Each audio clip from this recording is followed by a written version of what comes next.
Everybody clap their hands. Come on now. So, audience, you might be wondering why I'm clapping. Well, you see, I am, quote, as the kids say, making it clap, which is fitting, because the movie we're talking about today is about a stripper.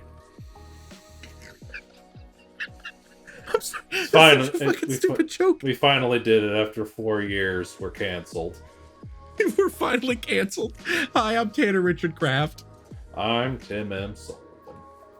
And welcome to another episode of Bomb Squad Matinee. Today, I'm very excited. We're talking about, I think, one of both of our favorites of last year. Got a lot of Oscar noms. Definitely one of our favorite leading actress performances of last year. The newest Sean Baker movie, Anora.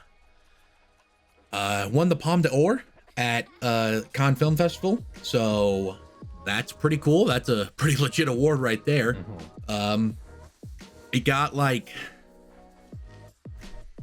at least 4 nominations, maybe 5 at the Oscars, and I really received 6 nominations. All right. And we're just gonna, we're excited to talk about it. But before we talk about the movie, we need to talk about its director, Sean Baker. He's been on the film scene for about like a little over a decade now, I want to say. And he's made a lot of movies. He's made movies that have been nominated before. At least Willem Dafoe was nominated for the Florida Project. That might have been the only time. But he's been a pretty popular filmmaker, I feel like, in our circles for a while. So our warm-up question today is, what are your thoughts on Sean Baker as a filmmaker? Tim, we'll start with you. Yeah, so I've seen about half of Sean Baker's feature filmography, like everything since Tangerine I've seen. And yeah, he's a really solid director. He definitely has sort of an auteur type of visual and just a very particular type of style and a very particular type of energy in his movies. A big part of it is the cinematography in his movies, which I'll be getting more into that, more in depth when I'm talking about thoughts on Anora. But his cinematography is always a big element of what makes his movie special. There's a lot of his movies are very kinetic. There's a lot of energy going on basically at any given point in the movie, and he's just a very interesting director, very interesting kind of like Americana type director, and he always manages to get some really great performances that capture both there's a lot of drama, but there's also just a lot of really funny humor too.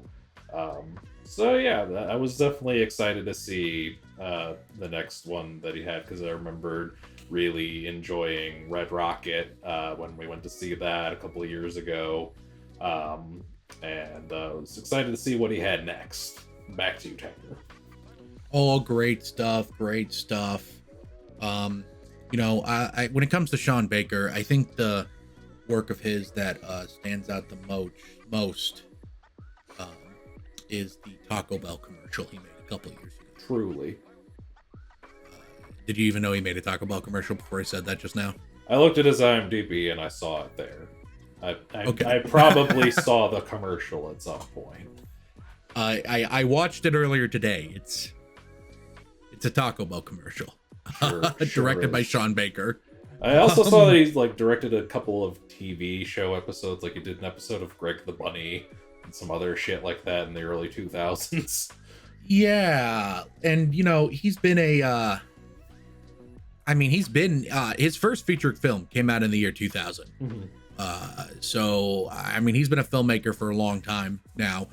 He's only really become irrelevant with the movie that quite frankly put him on the map, which was Tangerine. Yeah. Now, Tangerine is a good movie about transgender sex workers that is primarily about the same thing all of Sean Baker's movies are about in some level, class.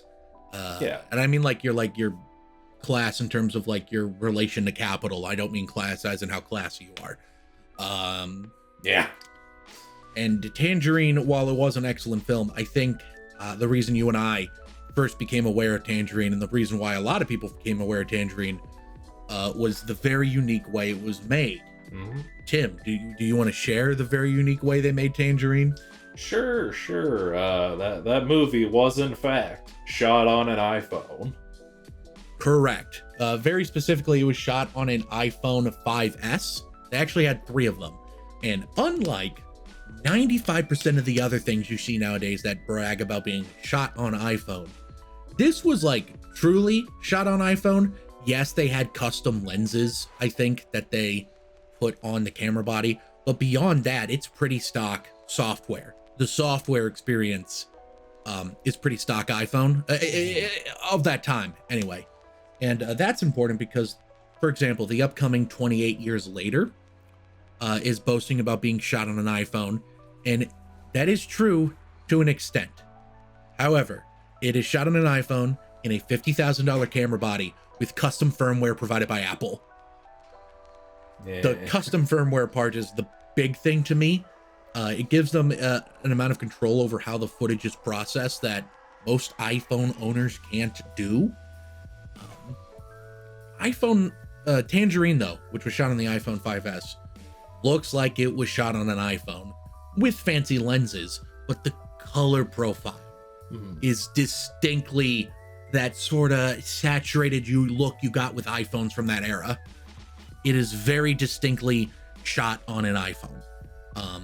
And it is still the only movie, at least feature film I've seen to this day, that was shot on a phone that took advantage of what the phone was capable of producing image-wise. Yeah. So that's cool. Worth noting that he did also use an iPhone for a single scene in the Florida Project. Isn't it the last one? It's the last scene, and you can tell when it cuts to iPhone because it's like very cinematic shot of like a child screaming and crying, and then it cuts to iPhone of hand grabbing kid's hand, and then they're running through Disneyland. And that was more done for necessity than aesthetic purposes. But it's difficult to get permits to actually film in parks. Yeah, no, 100%. Which is probably for good reason, mind you.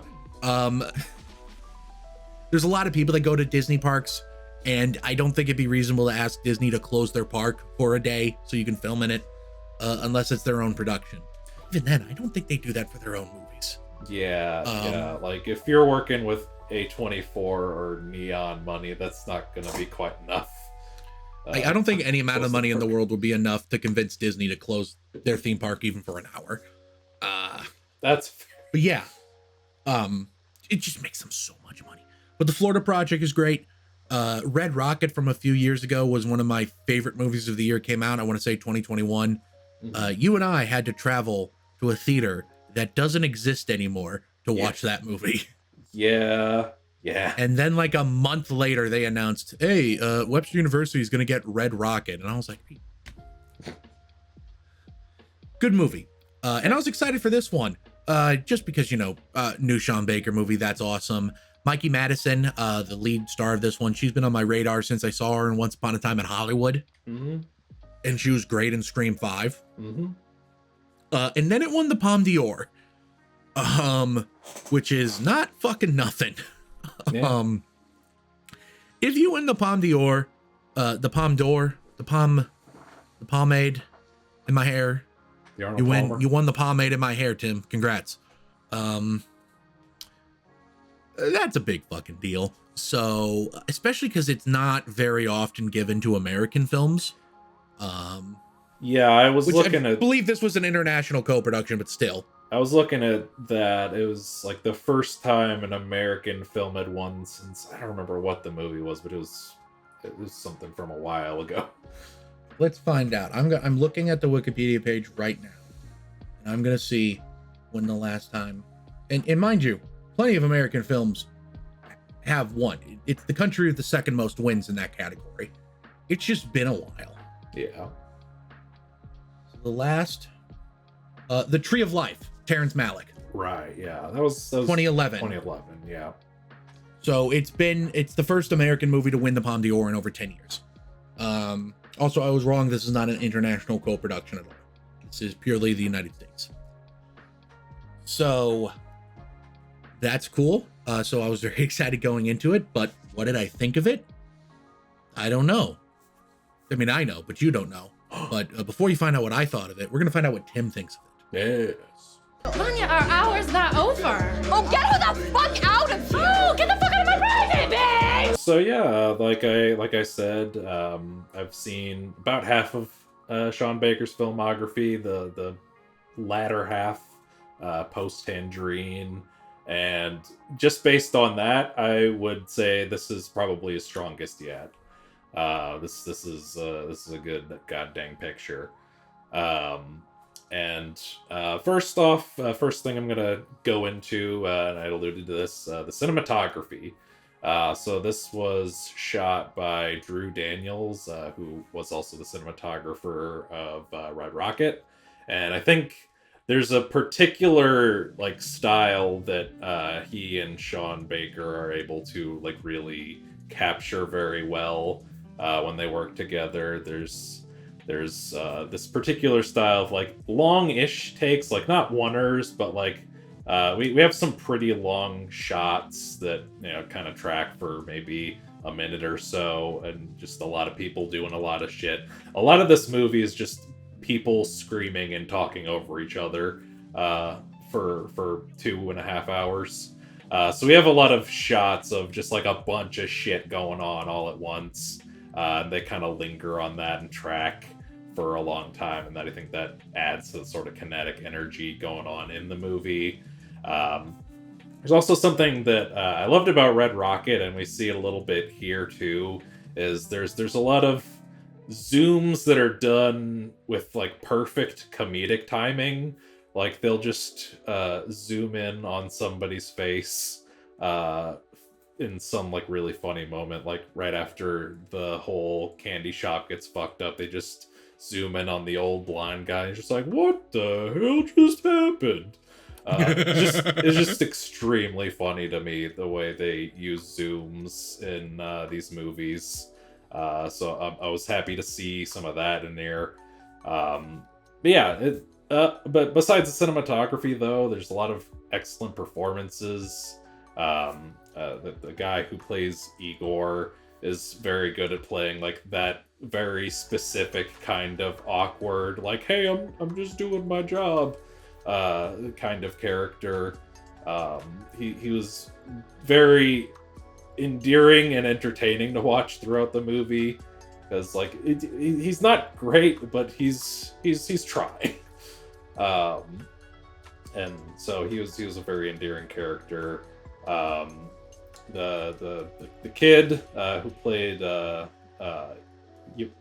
Vanya, he was great at being, you know, the little boy who just flew too close to the sun, trying to achieve every high school boy's dream of just having a stripper you can have sex with while you play with video games in your father's mansion.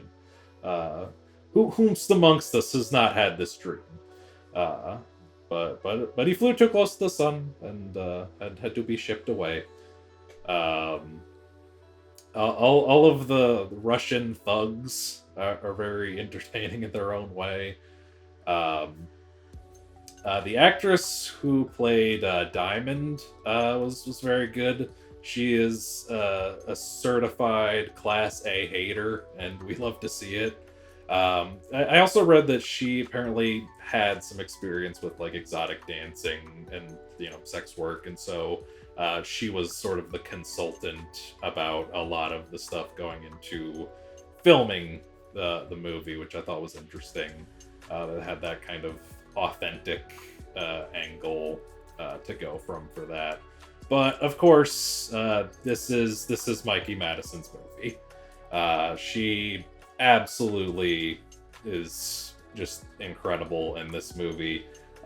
If not for Demi Moore, I would say she was my favorite lead performance. It's very close between those. But she's incredible. And I'll go into if you happen to see this movie at the Alamo Drafthouse, you may have seen the pre-show and saw the story about how they came to cast her in the role, because Sean Baker had seen her in Once Upon a Time in Hollywood as one of the Manson children and thought she was really good. I think had her in mind a little bit, and then a couple years later, he and his wife are working on Anora, or working on pre-production, and they happen to see a little movie called Scream, or Scream 5, or 5 Cream, whatever you want to call it. 5 Cream. And, spoiler alert for that movie, she's one of the Ghostfaces. And so they see her in that, and like literally as soon as the credits roll, Sean just looks at his wife and goes, "As soon as we leave this theater, we are calling a representation." So she went from Ghostface to Anora, and she absolutely brings all of that energy to this performance as well. She's very energetic and very chaotic, and her character in this movie is definitely like sort of trying to find this agency and continuously being pushed back down. A lot of it is her being talked over and being called a whore. Every time, like, Vanya's parents are saying, "You're a prostitute, this marriage is illegal," like, she's trying to explain, "No, I'm an exotic dancer, and this marriage is perfectly legal," and they just keep talking over her the whole time.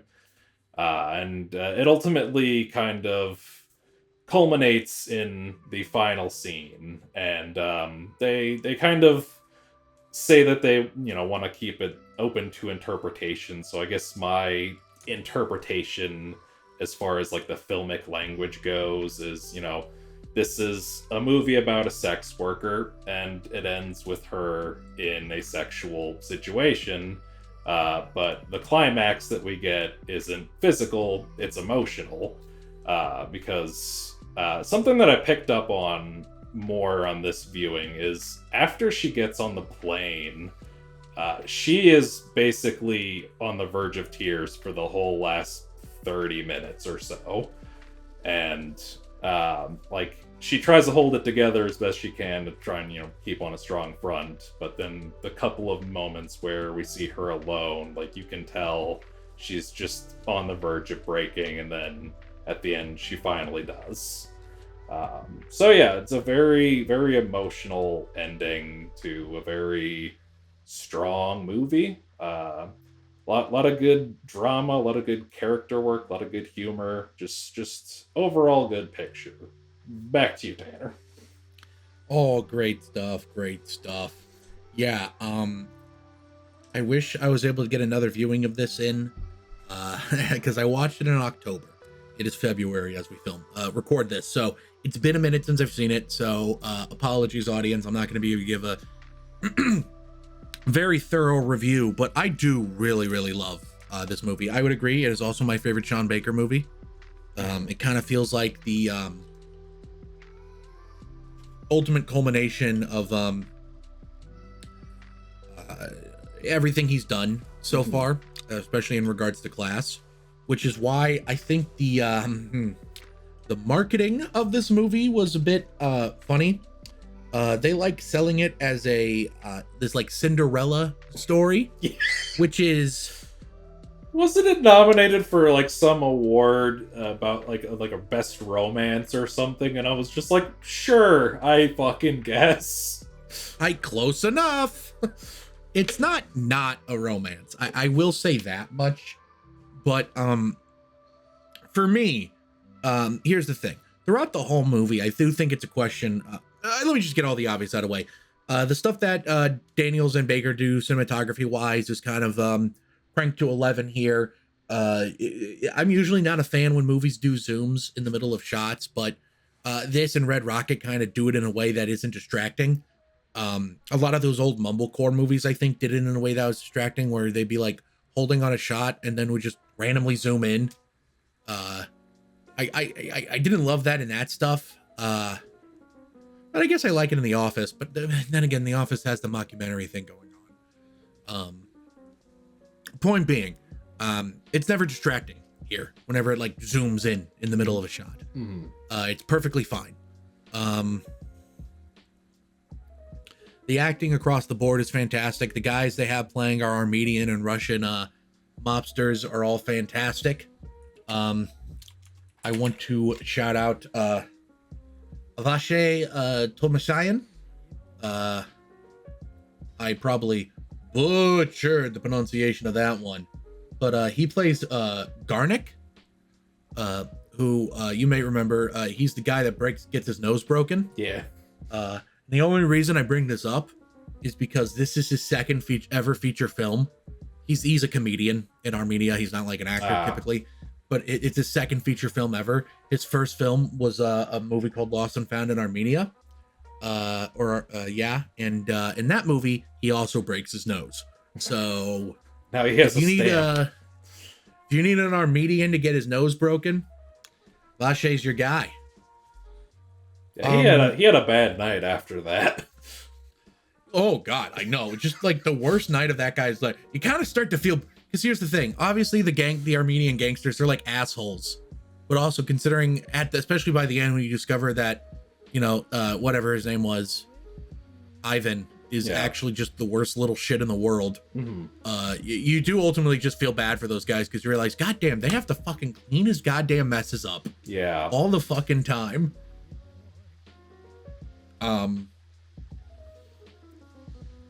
Yeah, the acting across the board is great. Sean Baker really directs us perfectly. But obviously Mikey Madison is the star of the show here. If it wasn't for Catherine Newton and Lisa Frankenstein, this would probably be my favorite leading performance from an actress this past year. We both have a different one that's right above her. But what was yours? Demi Moore. Right. Yeah, but easily second favorite, and for good reason. She is incredible in this.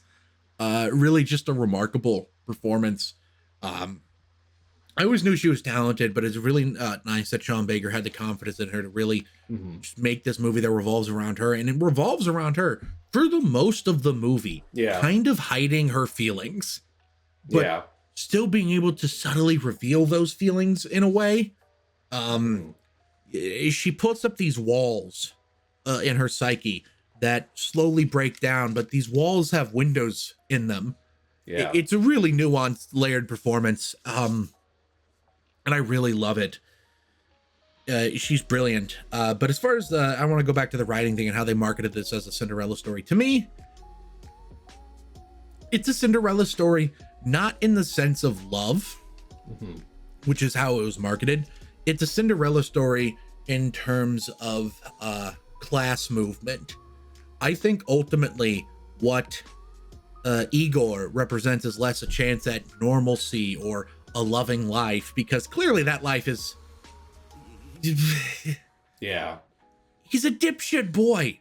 I don't know if she loved him, but I do think she was truly in love with what he represented, which was an escape from poverty.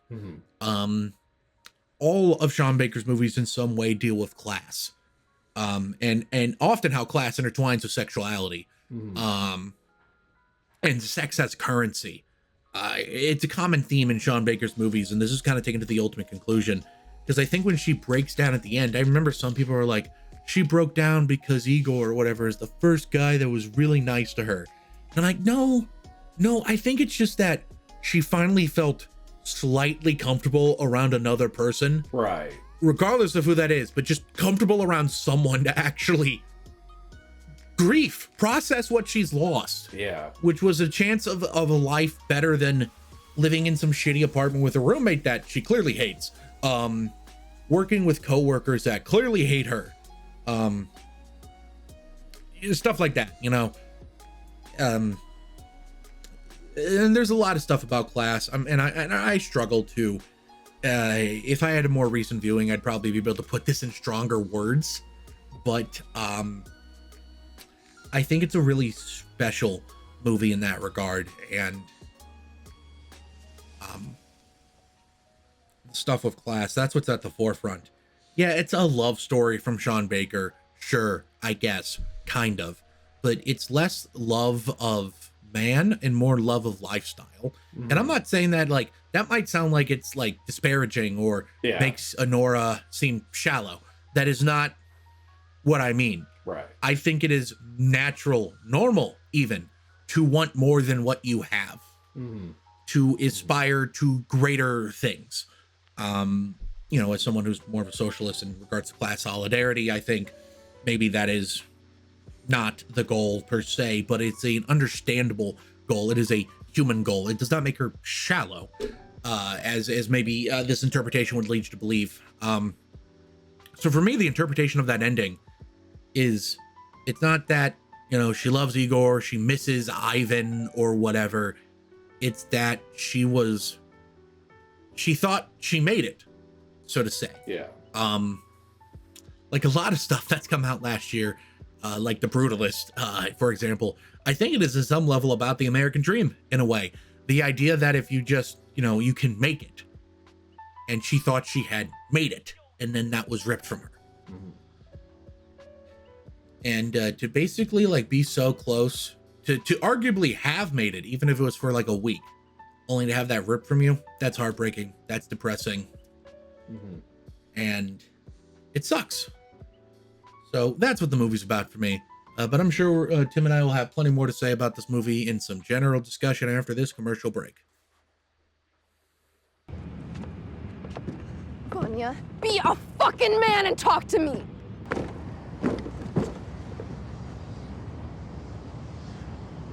The new Quesalupa from Taco Bell. Hi, welcome back from that commercial break for another commercial. See that thing? See that thing behind me? Matter of fact, let me get you a real good view of that thing behind me. Whoa! I can only zoom in so much. That thing right there, that's a movie palette. That one is a movie palette for a movie called Punch Drunk Love. If you look above Tim where he's pointing, that's one for the movie Mandy. It basically takes the primary color of every frame, slices up into these little bits, puts it all together into a little palette like that. It's a wonderful art piece. It can fit in both a minimalist and maximalist space, I find.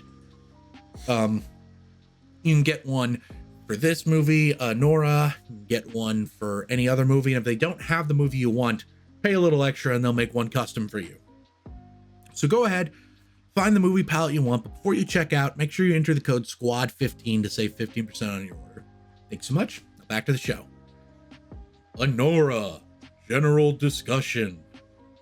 Tim, who have sinned. Well, what else is new? Same old. So Mark Edelstein, the kid that plays Ivan, his audition tape, he was naked. I mean, gotta see the gear. You know, yeah. You can see it ever so briefly when he does that flip. It's so beautiful. You see ding, and you go, oh. Pingus.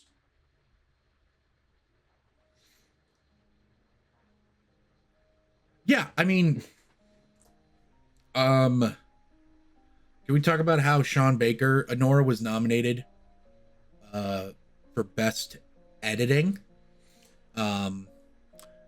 Which makes Sean Baker the 10th person to receive an Oscar nomination for editing a film they also directed. Do you know who the other 9 are? See, I looked at this earlier, but I don't remember the names or the movies. Okay. In order, it's Sir David Lean for A Passage to India, Steve James, who edited Hoop Dreams, the Coen brothers, who edited both Fargo and No Country for Old Men under a pseudonym, James Cameron, who edited Titanic and Avatar, Alfonso Cuarón for Children of Men and Gravity, Michael Hazanavakis for The Artist, Jean-Marc Vallée rest in peace, for Dallas Buyers Club, and Chloe Zhao for Nomadland. All of those people, only James Cameron and Alfonso Cuarón have won Best Editing for Titanic and Gravity, respectively. Gotcha. Yeah, I mean, like, since Challengers got snubbed, I would not. I certainly would not be mad if this won Best Editing. I don't know what the other nominees are, but I think the editing is very strong, and it's kind of like what Austin was talking about in the Conclave episode. Like, there are a lot of longer shots in this movie. They feel very intentional, and it cuts when it needs to cut, instead of there's not as much coverage, but there doesn't need to be as much coverage. So, of the 5 movies nominated for Best Editing this year, those 5 nominees are Anora, The Brutalist, Conclave, The Shitty One, and Wicked. Tim, do you know what I mean when I say The Shitty One, or do I have to name it? I'm assuming it's what was it? Fucking Sacre Blue. Sure, it's Amelia Perez. Yeah, that one. Out of the nominees, that's tough. I think I'd give it to The Brutalist. Out of the nominees, I think it takes a lot of skill, and that's also a directing thing, obviously. Yeah. But The Brutalist is a 3.5-hour movie that, even with the intermission, does not feel like a 3.5-hour long movie. Yeah. I would say Brutalist or this would be fair winners. My actual vote for Best Editing of the past year, though, as shown by my Bomb Squad Awards ballot, was Dune Part 2. And it's fucking astounding it wasn't nominated, especially because the first one won.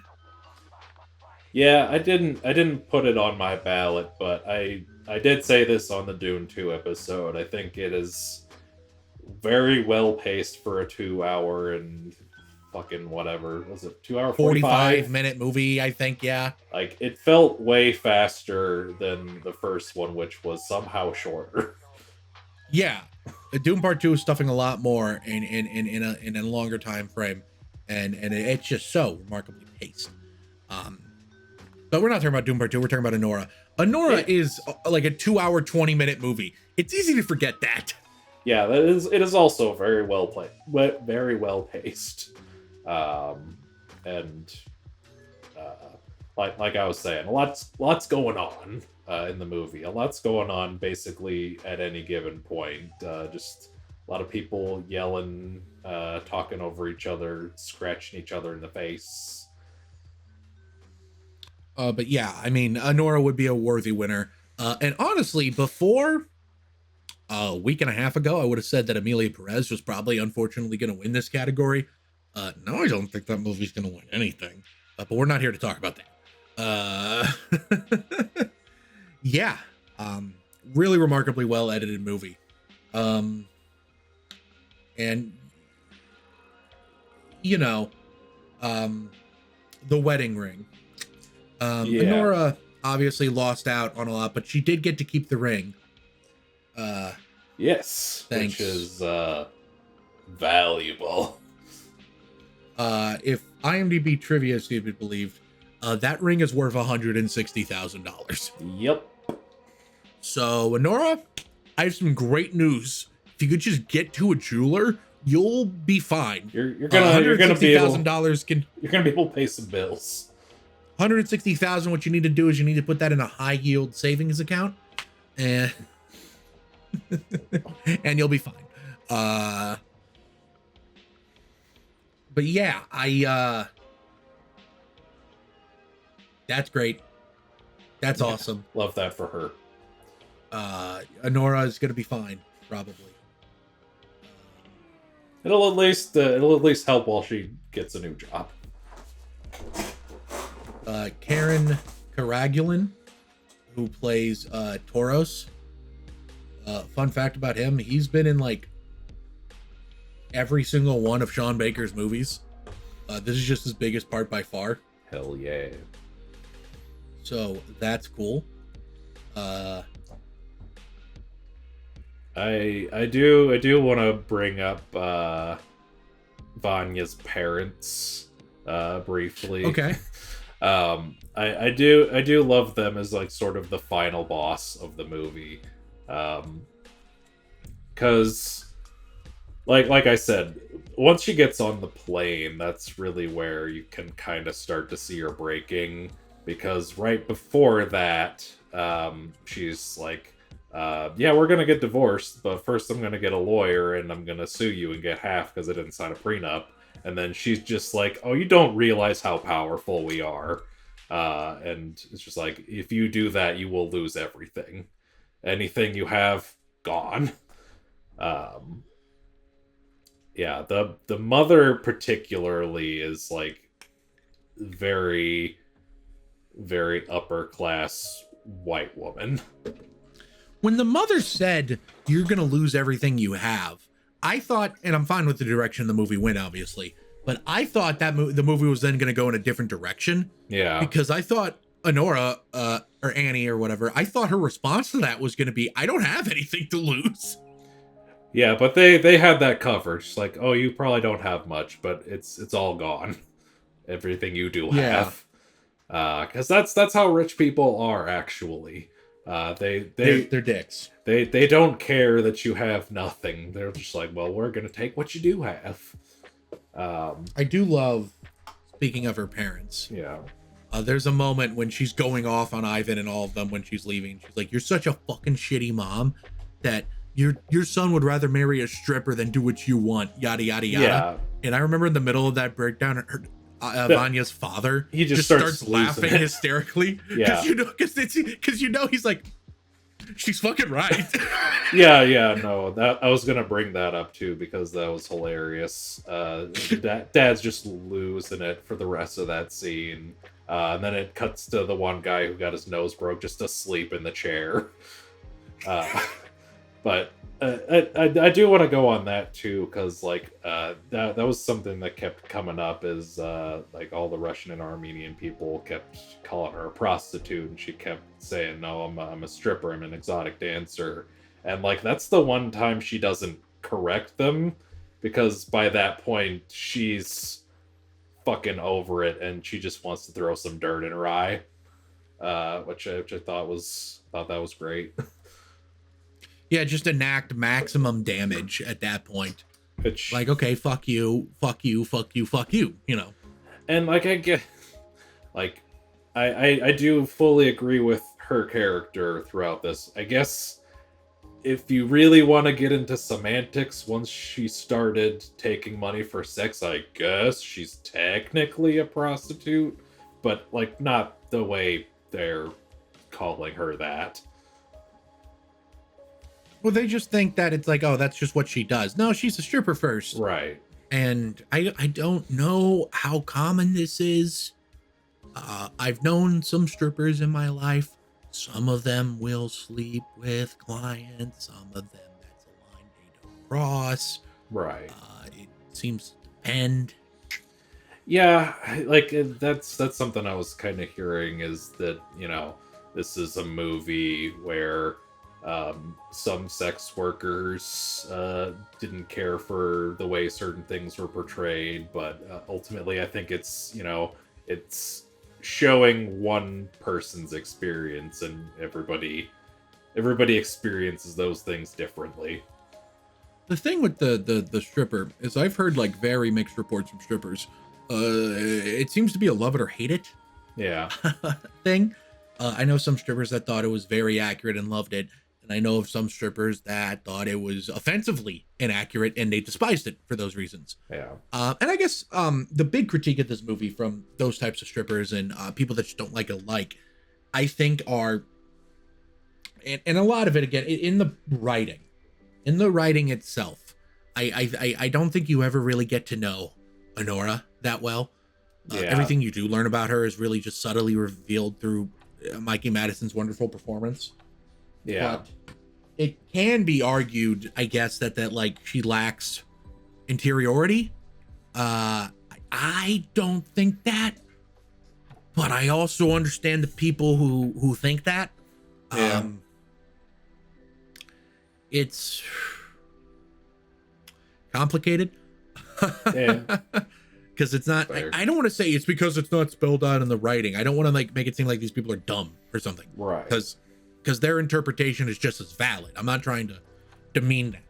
Yeah. 100%.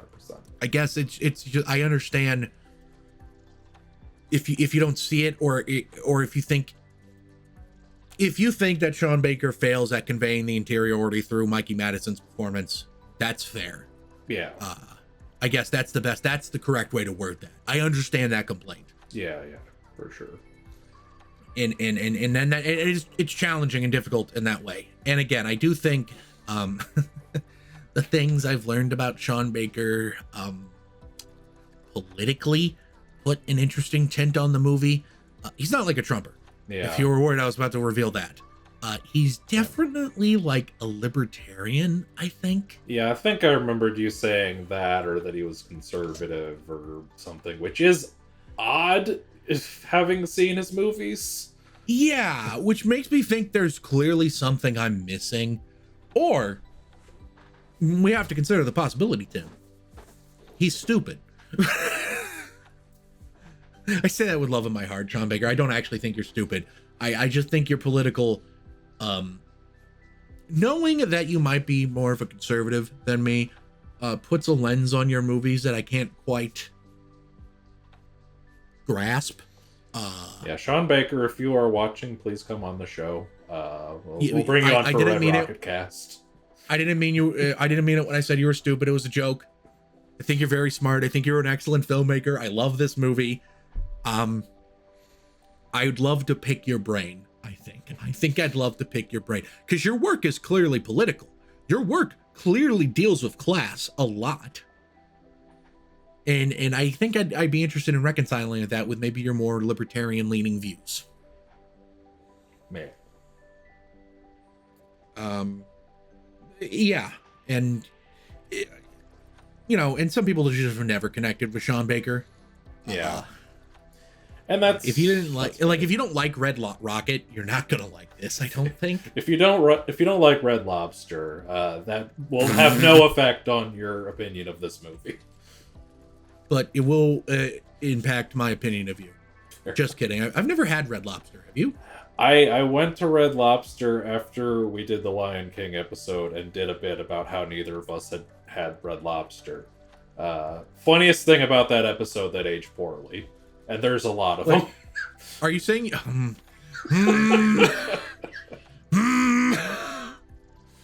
Red Lobster, didn't... I forgot. Are you saying this is the second time I've brought up Red Lobster on the podcast? At least. We're going to go back on the first episode. I'm like, so WandaVision, Red Lobster. And then everyone's like, Tanner, what are you talking about? And I'll say, those will make sense later. Roll threes. Red costume, Red Lobster, am I right? Wake it up, liberals. Liberal cucks. Ooh. Yeah, I mean... I think watching all of Sean Baker's movies, maybe back to back to back, would be very revealing, I think.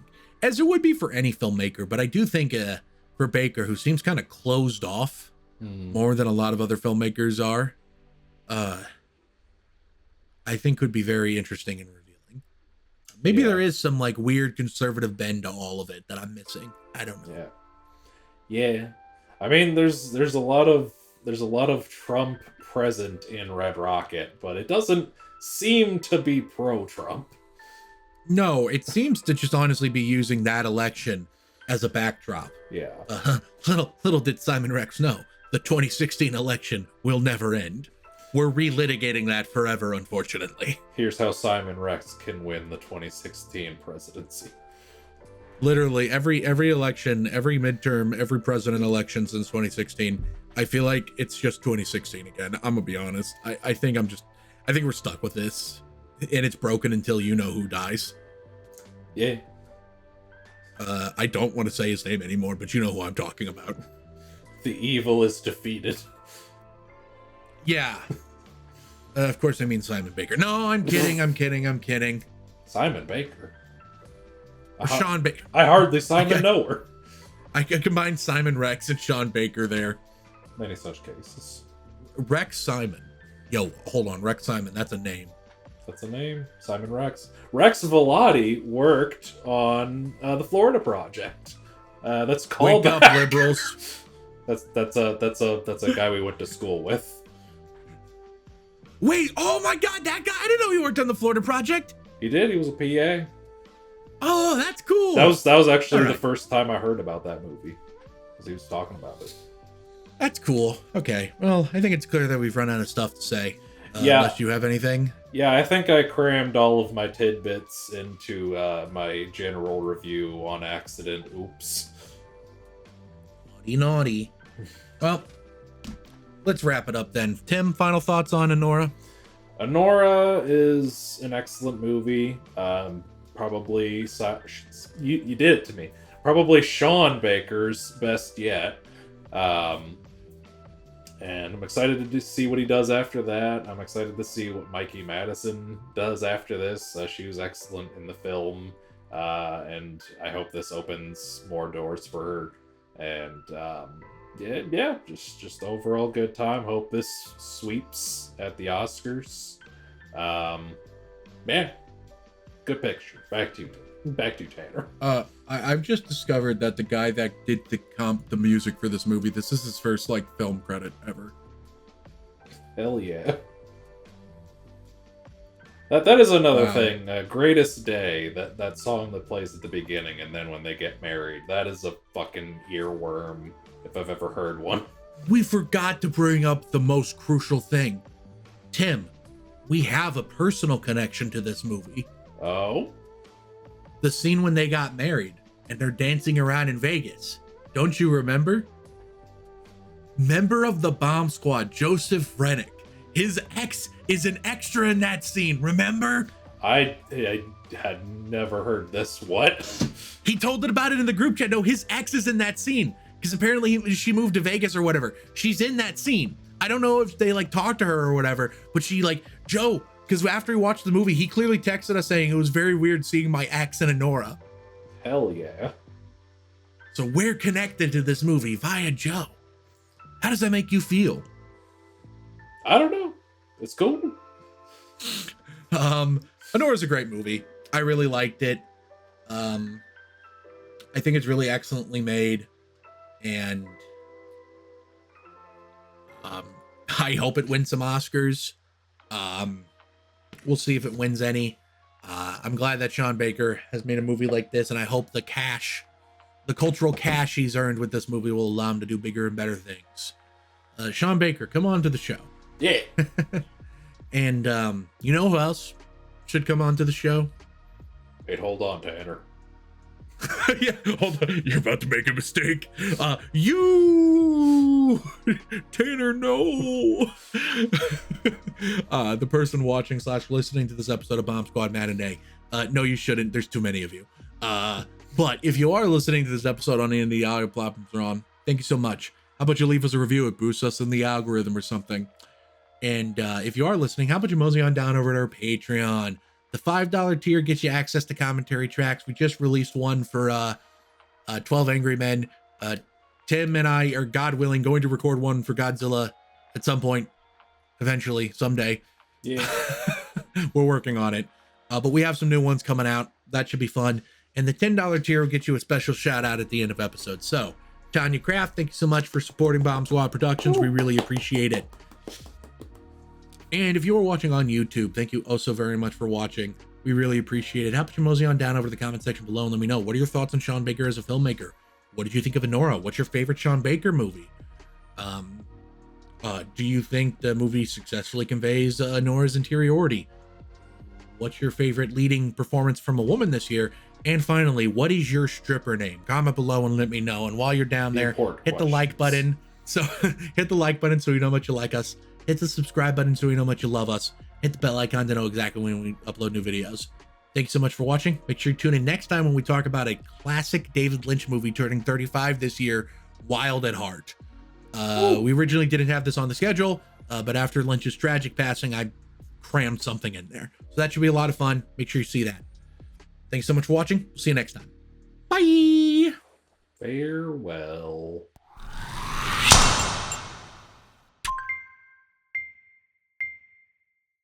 slid my ticket across the table and I said, sorry guys, I gotta see about a girl.